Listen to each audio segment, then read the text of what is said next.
Hey everyone, good morning.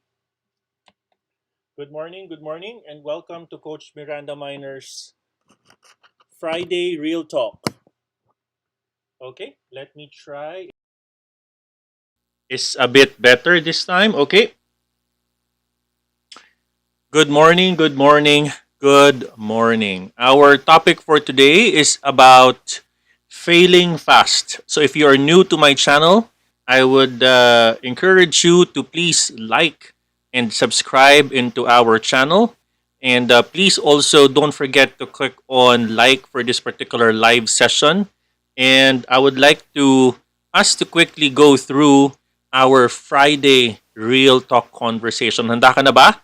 Nakahanda ka na ba para matuto ngayong araw na ito ng iba't ibang uri ng you know, lens or perspective on trading, no? And by the way, this particular Friday Real Talk of Coach Miranda Miner is something na pwede mo ding i-apply, no, sa iyong buhay, sa iyong corporate life, no? Pwede mo ring i-apply sa iyong current busy schedule, no? Dahil itong Friday Real Talk natin is going to be a real talk about values, culture, and trading quotient.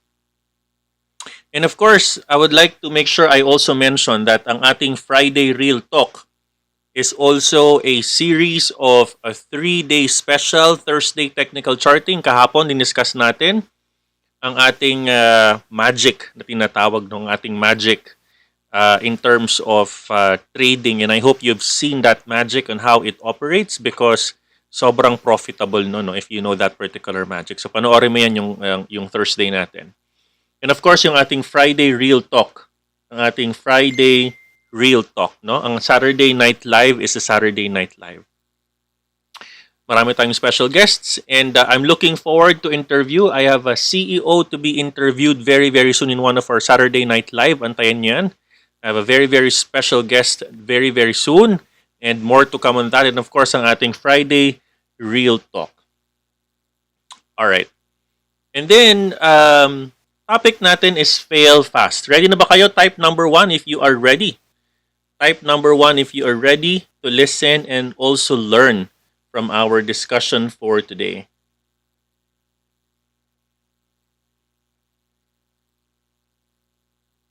Okay, so if you are all ready, let us go with our schedule, with our discussion. Marami sa mga tao ngayon, sinasabi nila sa society, sa trabaho, sa real life, sinasabi nila, if you never try, you'll never know. No, karamihan yan, bata pa tayo, when we were kids, we are very, very curious. Sinasabi natin sa magulang natin, I wanted to be able to try and move on other things to do. Sinasabi sa atin ng mga friends natin, you'll never try, if you'll never try, you will never know. You don't know what you don't know, ika nga. Sinasabi rin sa mga soldiers, sa training ng mga military, lagi nilang sinasabi, you don't know what you don't know. No? Lagi nilang sinasabi, it's one of their, one of their morals, no? You don't know what you don't know. So you don't need to know what you don't need to know. Diba?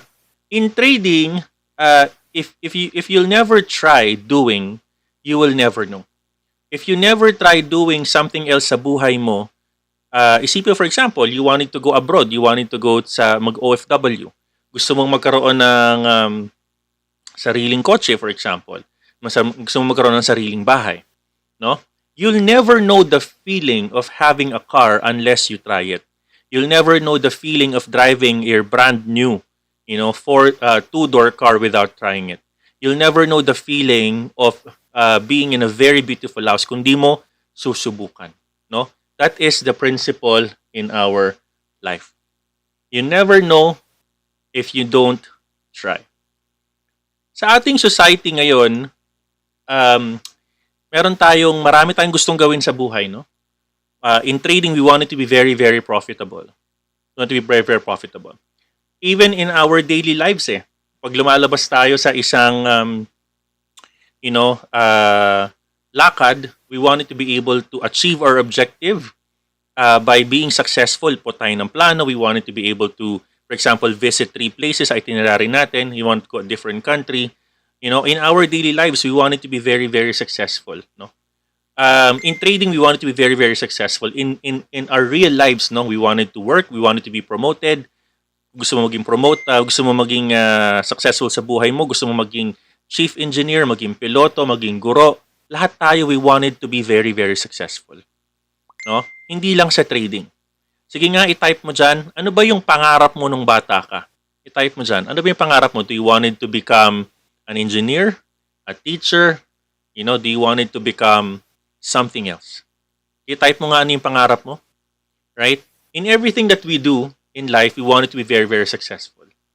Pero, ladies and gentlemen, gusto kong sabihin sa'yo na very, very quite ironic minsan na sasabihin sa'yo ni Coach Miranda Miner, to be really good in something, no? Tanggalin ko muna yung word na trading, no?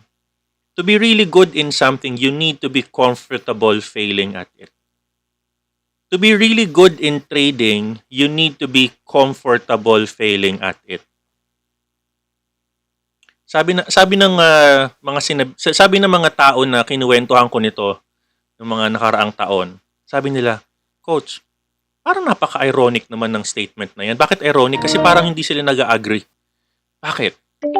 Kasi Coach, isipin mo comfortable and failing. But parang hindi sila magka-connect? Why are they not connected to each other?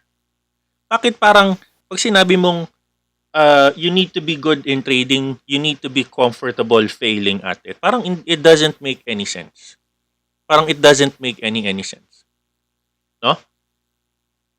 So, I challenge them. Pakinggan mo mabuti. Ano yung sasabihin ko? Bakit you need to be comfortable in failing? Why do you need to fail now? Bakit mo kailangan mag-fail agad? Why do you need to fail fast? No? To be good in trading or to be good in life, kailangan mo mag-fail agad. You need to fail fast and fail forward. Okay? Before kita bigyan ng next mga tips ko, meron ako kukwento sa'yo.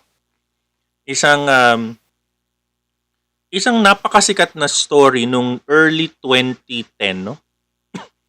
Mga early 2000s, no? Hindi ko alam kung naalala ninyo yung problema ng Deepwater Horizon, yung British Petroleum na company. It's called Deepwater Horizon. So, one of their former CEO, si Tony Hayward, handled that particular scenario. It was a very, very, very, very big disaster. And I'm not sure if you remember that Deepwater Horizon oil spill was one of the largest, most disastrous oil spill na nangyari sa history. No? It was one of the disastrous oil spill na nangyari sa history. Sabi ni Hayward, yung CEO, I promise to focus like a laser. I promise to focus like a laser nung binigay sa kanya yung trabaho noong 2007. And he then spent most of his time downplaying the 2010 disaster. Sabi niya, no, that's just a very small, that's a very, very small issue. And he went on covering his tracks. He went even as far as passing off the day-to-day control of the response to a different British petroleum executive. So while he was touring the coast of Louisiana to apologize, sabi niya, he would like his life back. Sabi niya, I would like to take my life back. Sabi niya dun sa mga reporters, no, sa Louisiana. And then Hayward, if you look at the story of the CEO, gina-downplay niya yung mga failures No, when it was handed over to him, no, sabi niya, hindi. No, maayos to hanggang the 2010 disaster happened. No? And then after that, he still did not acknowledge that particular failure. And after that, ini-interview nga siya nun sa Louisiana coast. Ini-interview siya. What can you say about the disaster? Sabi niya, I would like to take my life back. So Hayward, to be honest, he should have been honest with those affected, no, and follow through with his pledge to prioritize safety, with those affected. Instead, ang ginawa niya, he made an embarrassing misstep out of the misstep and found himself out of the job for being the CEO. So someone who's not acknowledging his failure and not sincere about the failure, and not only for, to be honest, bilang isang executive, isa sa mga pinakamahirap na i-manage is yung crisis management. Huwag na tayong lumayo. Naalala nyo ba yung nangyayari sa ABS-CBN na disaster na nagkaroon ng parang dami-daming tao na umattend yata sa isang program nila sa noontime show, tapos bumagsak yung malaking stage dahil hindi kinaya pala nung nagkaroon ng stampede at maraming naapektuhan, no? So maraming challenge sa CEO, no? One of their CEO back then was after one of their CEO, si FG, si Freddy, ang CEO nila. During that time, the CEO was handheld to a female CEO. So kinuwento niya yung sa book niya, one of the hardest leadership challenges being a manager of the crisis, kasi real life yan, yung daming tao na namatay, nagkaroon ng problema, and they are in the press industry. No? Another story din ng isang failure ng isang leader na hindi ina-admit, no? Punta tayo sa isa pang story. Sa United States, merong isang company, ang pangalan niya Barnes and Noble, no? Di ko alam kung na-read nyo itong company na to.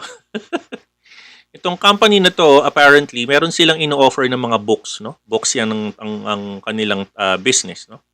So, Barnes and Noble, actually, meron silang hinire. Ang pangalan ng CEO na to is Ron Boire or Bois. Bois. Ang spelling is B-O-I-R-E. No? He was the company CEO only after 11 months, no?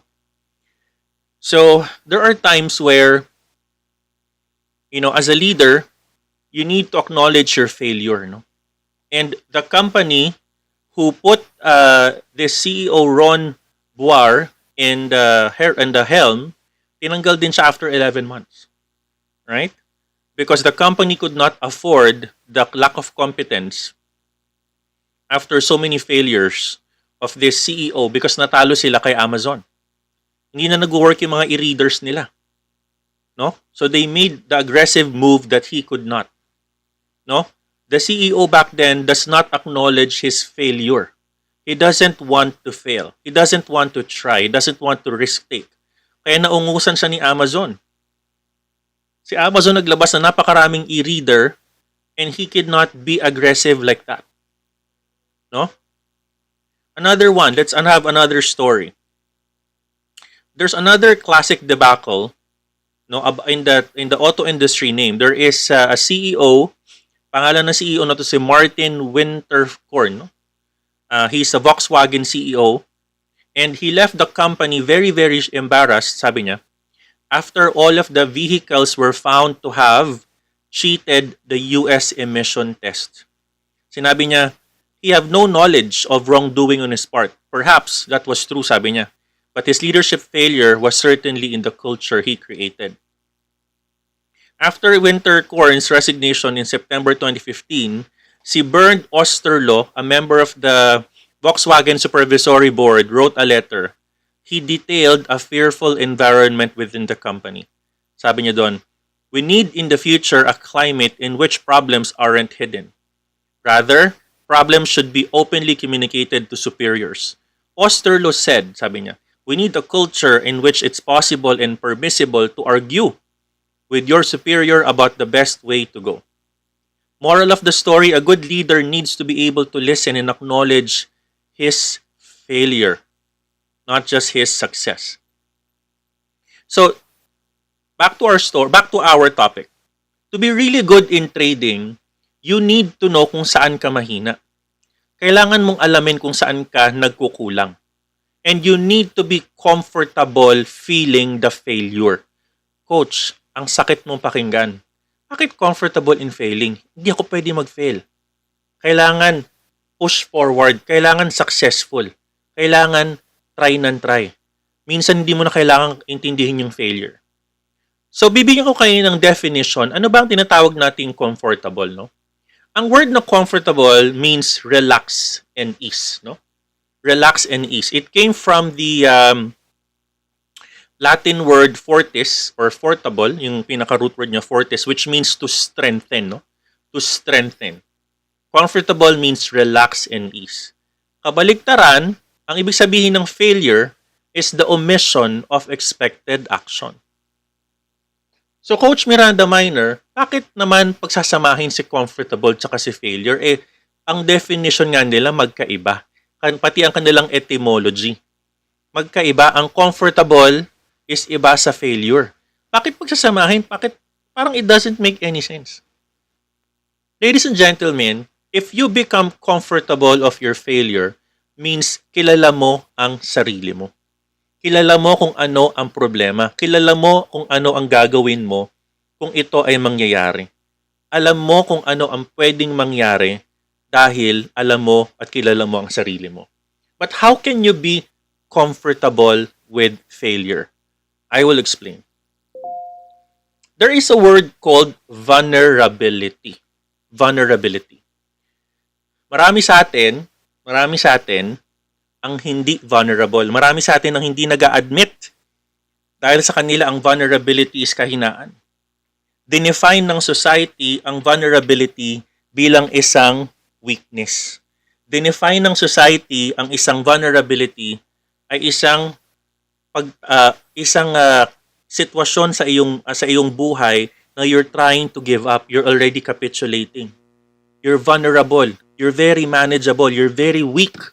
Sabi ng society natin, that is how we define vulnerability. That is how we define vulnerability. But my question is, why do people hate failing and why do people hate vulnerability? Yung society natin ngayon, our society and our workplace doesn't treat failures equally. People don't want to fail. No?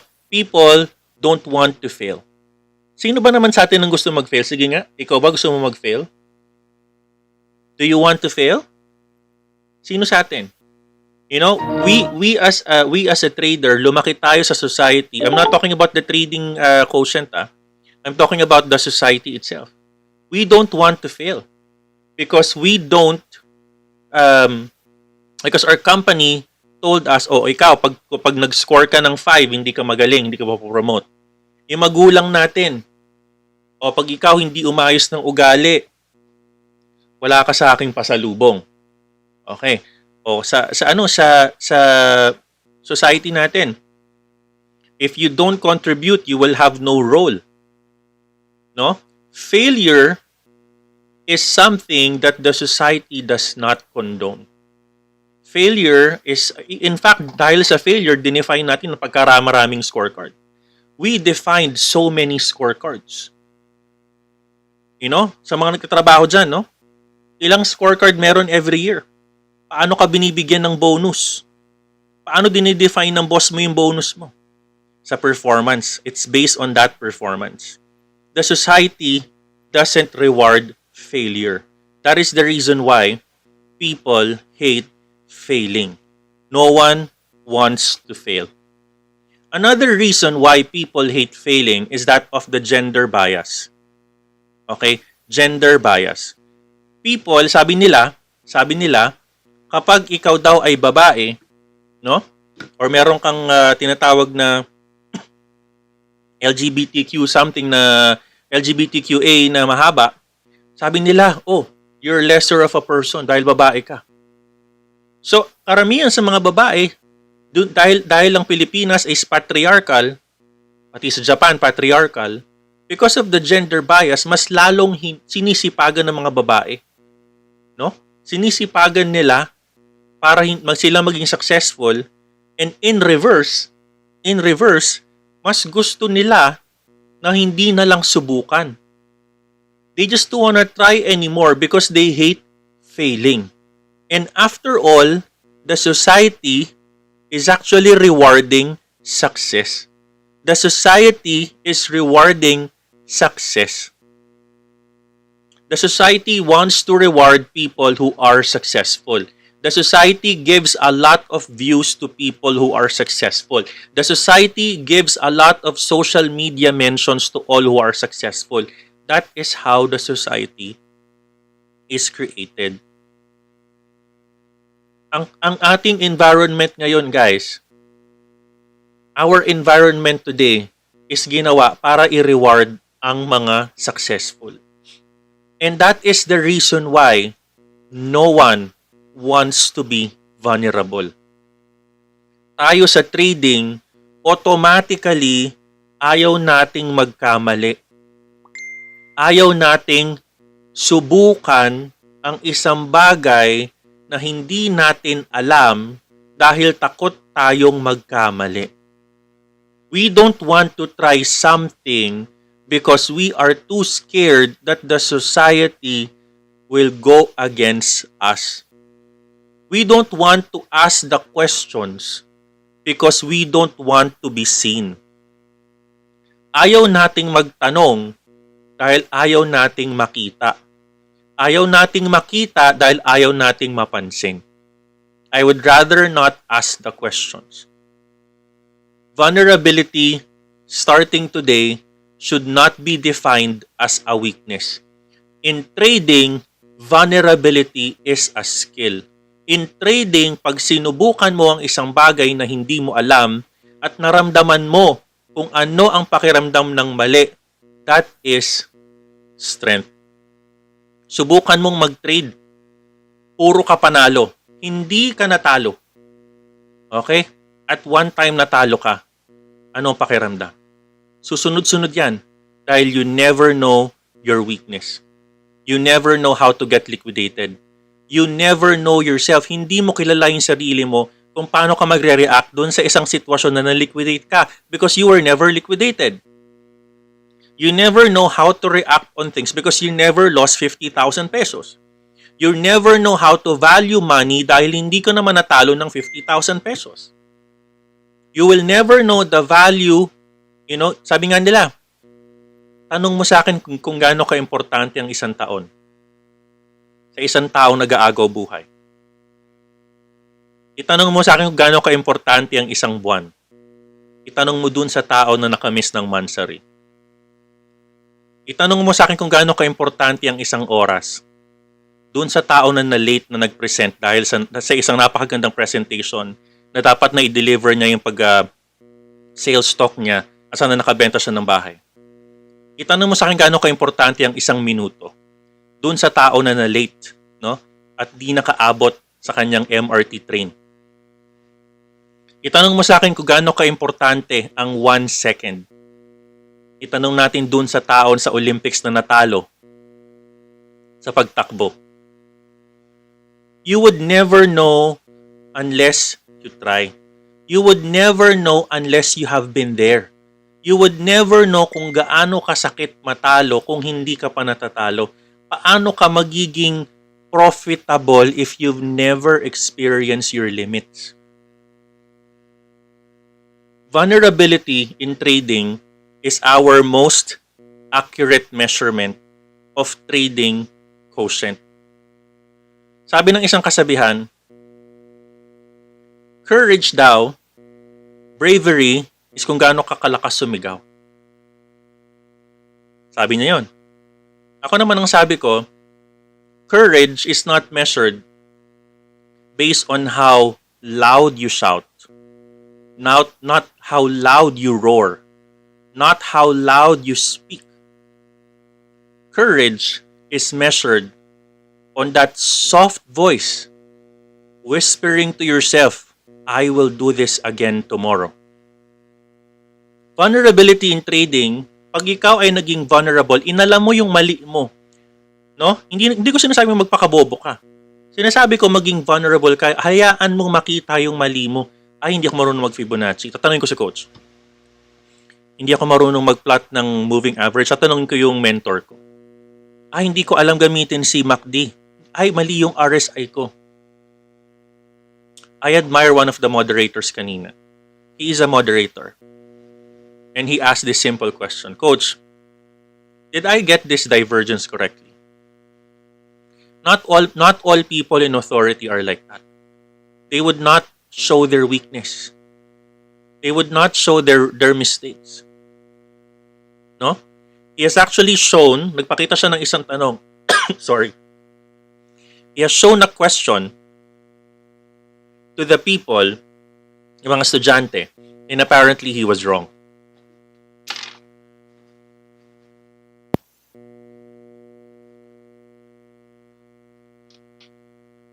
And instead of saying that he is a leader, he just said, thank you for the comment. That is leadership for me. That is vulnerability for me. Kung alam mo kung ano ang iyong kahinaan, people who are vulnerable knows their weakness. Sila yung matatapang because alam nila hanggang saan ang limits nila. Alam nila, gusto nilang ipakita kung saan sila mali. Kaya nilang panindigan yun. They're willing to be seen. They were willing to be known. They're willing to be acknowledged. Vulnerability is your most accurate measurement of trading quotient. Kung ikaw yung taong hindi nagjo-journal ng losing trade, kung ikaw yung taong hindi nagtatanong ng hindi alam, you are not going to win. You need to acknowledge what is wrong first. Kailangan mong alamin kung saan ka mali. Only then you will know how to win. Embracing your trading weakness is risky, but not as dangerous as giving up on winning and profits. Totoo yun. Risky siya because the society will condone you. The society will condone you. The society will look at you and say, ang ano naman ito, hindi naman ito marunong. They would give you an opinion 10 times you would never know. They would look at you the way you talk, the way you look, the way you smile, the way you breathe. That is how the society is. But kung ikaw yung isang trader na kilala mo yung sarili mo na hindi ka marunong mag-Fibonacci, only then you will try to learn how to plot it. Only then you will try to know how to plot it. Another reminder, we eventually become profitable when we allow our most vulnerable self, our biggest loss, to be seen and known. We could only be profitable if we allow our most vulnerable self to be seen and known. Hindi mali ang magpakita ng pagkatalo. Only those who knows how to control themselves and share their weaknesses are the courageous people. They are the ones who are matatapang because they know that they can control the situation. Diba? We eventually become profitable when we allow yourself. Ano ba yung pakiramdam ng mapahiya? Ano ba yung pakiramdam ng mabash? Ano ba yung pakiramdam na ma-criticize? Ano ba yung pakiramdam ng matalo? People who are famous today have felt how to be embarrassed in the past. People who are excellent in trading have learned how to lose. People who are very good in what they do failed fast.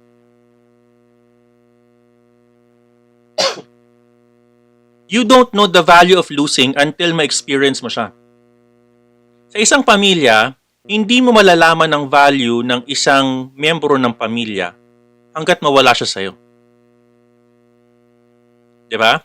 Hindi mo alam na masakit ang mawala ng isang miyembro ng pamilya if you've never experienced it. You don't know the value of losing your trade if you've never lost. Paano mo malalaman ang value ng isang stop loss kung hindi ka nagka-loss? Paano mo malalaman ang value ng isang stop limit kung hindi ka Hindi mo naramdaman yung need to put a limit.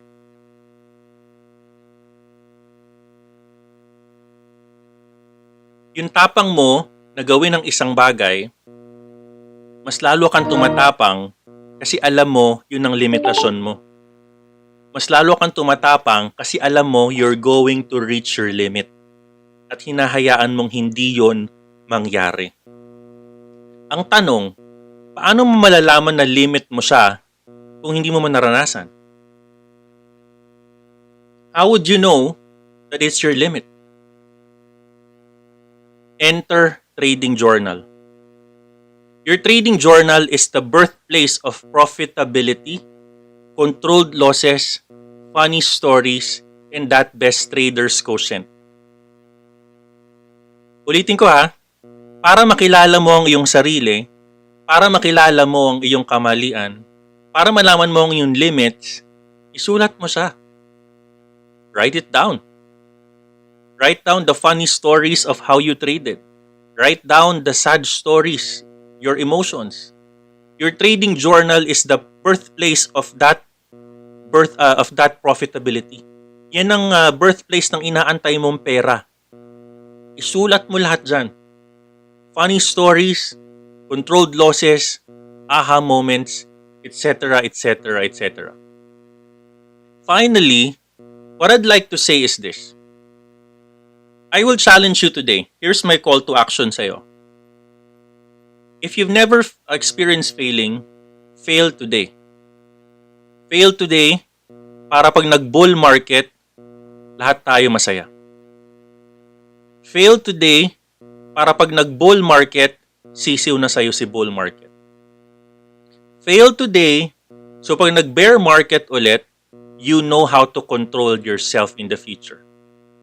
Fail today para you acknowledge and you could already be also someone that could share your best stories. Fail today so you know how to experience the true success. Lastly, sasabihin ko sa inyo, it's not your critic that counts. Hindi yung taong nagpo-point out how a man stumbles or where the doer of the deeds could have done them better. I would leave you with this statement. The credit belongs to you, the trader who is in the trading arena, whose face is marred by the blood of liquidation, who strives and learns from his trading mistakes, who errs, who comes short again and again, but who does actually journal to understand his issues. And when you win, you know the taste of true profit, the taste of that green P&L more than someone who won by chance. Because you know if you fail, at least you fail while daring greatly. At least you fail while on your performance. At least you fail and you did well after that. With that said, guys, I hope you learned something today.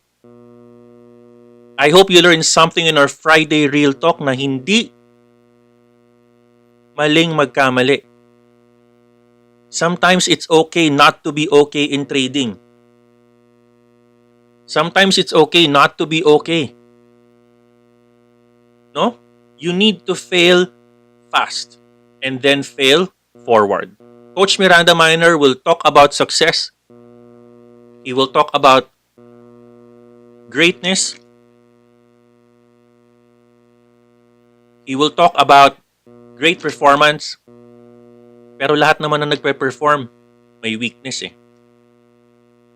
Lahat naman ng performance may weakness.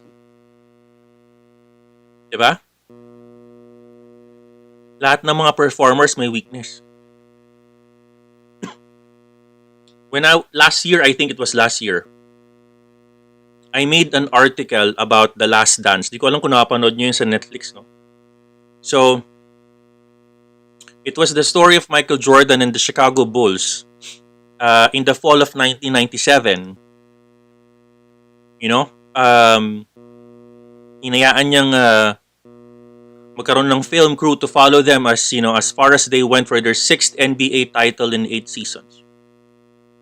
It's a very, very, very, very, very, very, nako, panoorin niyo yan, guys. It's actually a documentary. Sorry. Documentary of, how